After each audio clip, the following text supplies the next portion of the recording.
Bismillahirrahmanirrahim. This video is about acute myeloid leukemia. It is a tumor of and hematopoietic we are going progenitors to which is caused discuss by it in acquired detail today. oncogenic mutations that will impede differentiation, leading to the accumulation of immature myeloid blast in the marrow. The replacement of the bone marrow with the blast produce marrow failure and complications related to anemia, thrombocytopenia, and neutropenia. It occurs at all stages, but the incidence rises throughout the life, peaking after 60 years of age. There are about 13,000 new cases each year in the United States.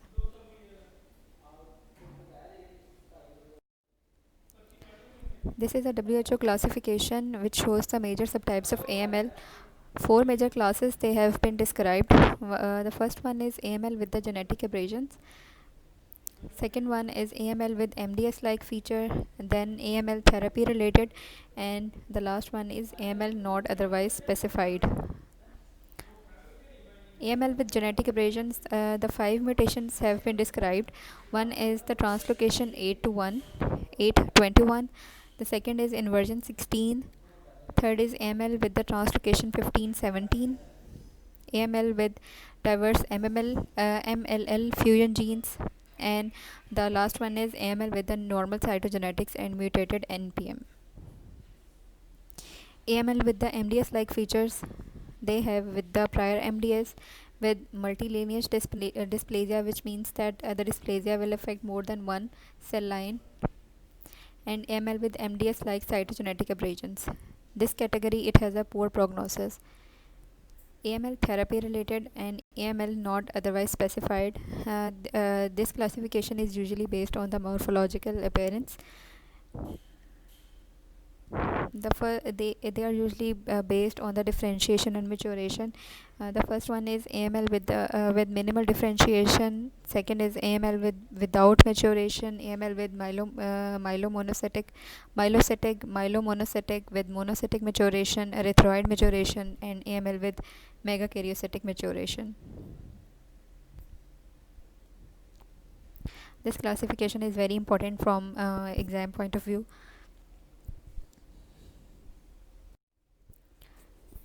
Pathogenesis. There is a increasing evidence that mutations that lead to activation of growth factor signaling pathway collaborate with the transcription factor aberrations to produce AML. The transcription factor aberrations they are commonly present in all of the cases of AML, but the growth factor signaling pathway should also be disturbed in case the disease for the appearance of the disease. So single transcription factor aberrations they usually do not produce AML unless there the growth factor signaling pathway mutations they also take part.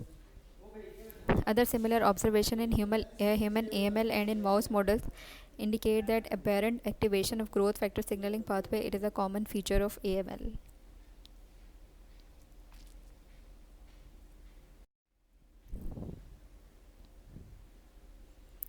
Many of the recurrent genetic aberrations seen in the AML they disrupt the gene encoding transcription factors that are required for the normal myeloid maturation. We will discuss two examples. The first one is chromosomal rearrangement involving translocation 821 and inversion 16.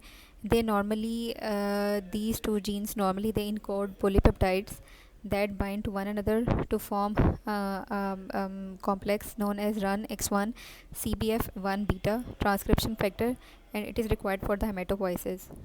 In the disease state, these two genes they will produce chimeric genes encoding fusion proteins, and it will interfere with the functioning of RUNX1 CBF1 beta, and it will so the maturation of the myeloid cells they will be disturbed.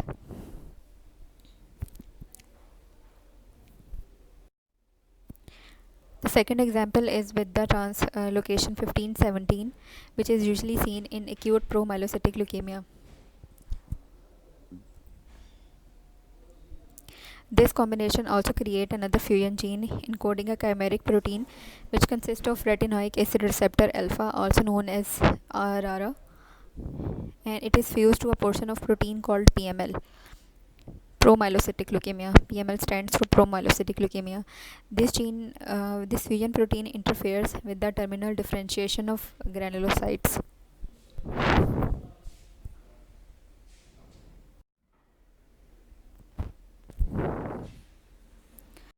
So the AML with the translocation 1517, they also have a frequent activation mutation in FLT3, which is a receptor tyrosine kinase that transmits signals that mimic normal growth factor signaling, thereby increasing cellular proliferation and survival. So in acute promyelocytic leukemia, the translocation 1517 and FLT3, they will coexist. As a result of the combination of these two mutations, this disease, it has an increased cellular proliferation and survival rate.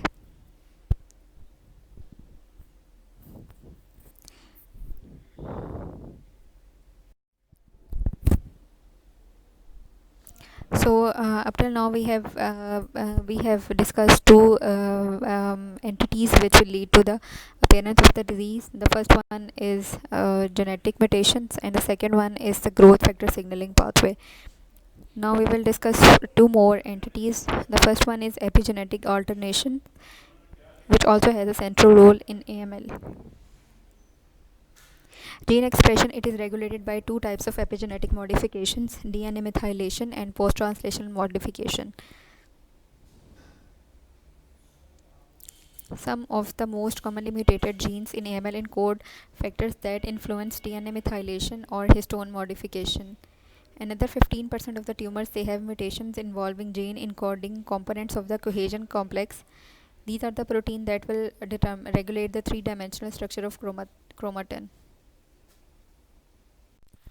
So in the pathogenesis of AML, four factors they are involved. The first is tyrosine kinase pathways mutation. Second is signaling pathway, growth hormone signaling pathway disturbance. Third one is epigenetic alternations, and fourth one is mutations in the cohesion complex.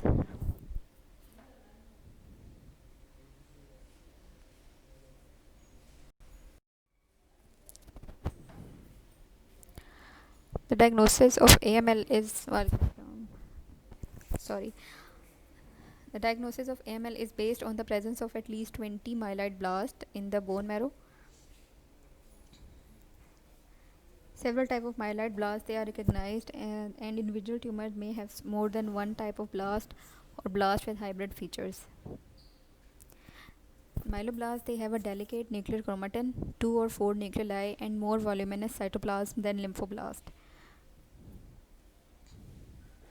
The cytoplasm often contains fine peroxidase positive eosinophilic granules or rods. Distinctive needle-like eosinophilic granules, they are present in many cases, and they are particularly numerous in AML with the translocation 1517, which is acute promyelocytic leukemia.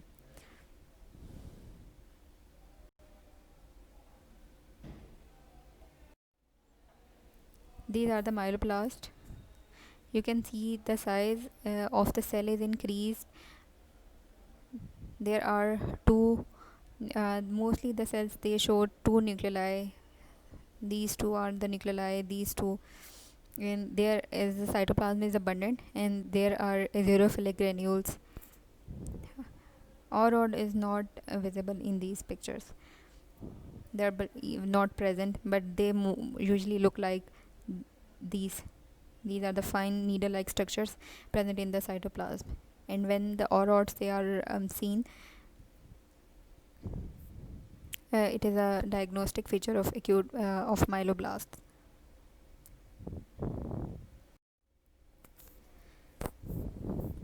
Monoblasts, they have folded or lobulated nuclei. They lack rods and are non-specific esterase positive. In some, AML blasts show megakaryocytic differentiation, which is often accompanied by myelofibrosis caused by the release of fibrogenetic cytokines. Rarely, the blast of AML show erythroid differentiation. Now, these classes, they are categorized under the fourth category, which is the AML with which is non-otherwise specified.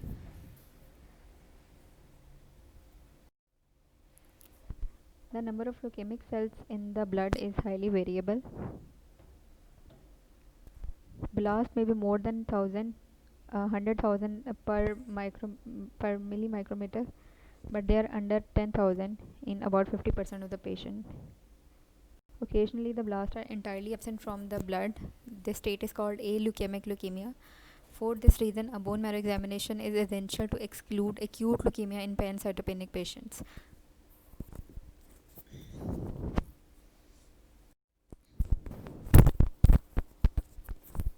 Clinical features.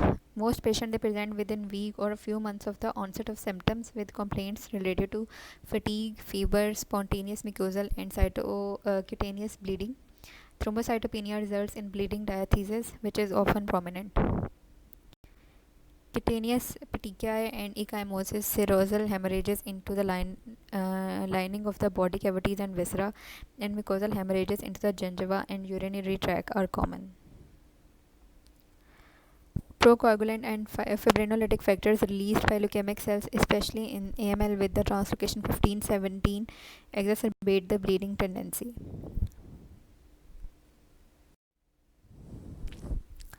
Infections are frequent, particularly in the oral cavity, skin, lungs, kidney, urinary bladder, and colon, and are often caused by opportunists such as fungi, pseudomonas, and commensals. Although neutrophils or the white blood cells they are adequate in acute myeloid leukemia, but they are all defective and they are unable to perform their functions, which is to combat infections.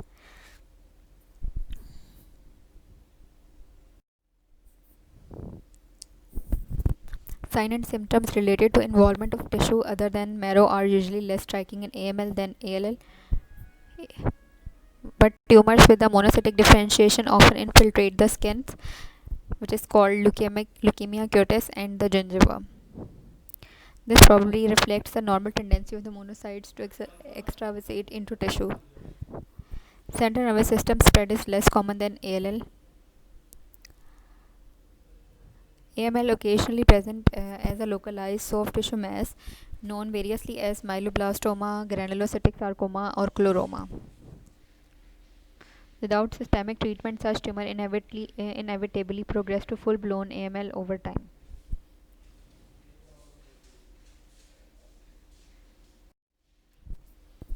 Immunophenotyping. Because it is difficult to distinguish myeloblast and lymphoblast morphologically, the diagnosis of AML is confirmed by the performing stain of myeloid specific antigens.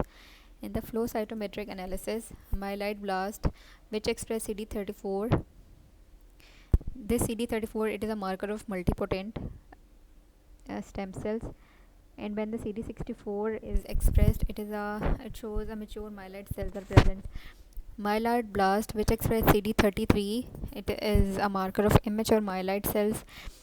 Some of the cells they express CD15, which is a marker of more mature myeloid cells.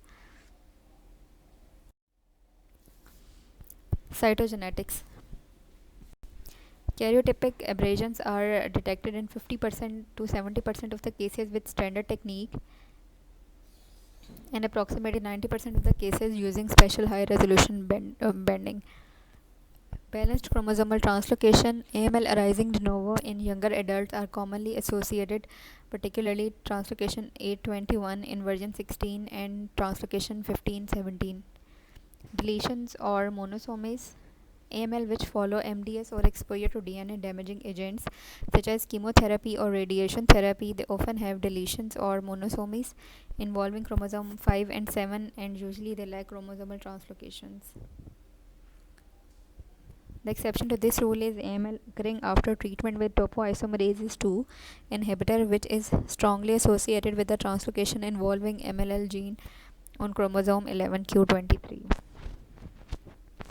AML in older adult is also more likely to be associated with bad aberrations such as deletion of chromosome 5q and 7q. So on the cytogenetics, three types of changes they are observed. One is karyotypic aberrations, balanced chromosomal translocations, and deletions or monosomies. Prognosis: about 60% of the patient they achieve complete remissions with chemotherapy, but only 15 to 30% remain free of disease for 5 years. With targeted therapy using all trans-retinoic acid and arsenic salts, AML with the translocation 15-17, they have best prognosis of any type, being curable in more than 80% of the patient. AML with translocations 8 to 28, 21 or inversion 16, they have relatively good prognosis with conventional chemotherapy, particularly in the absence of KIT mutations.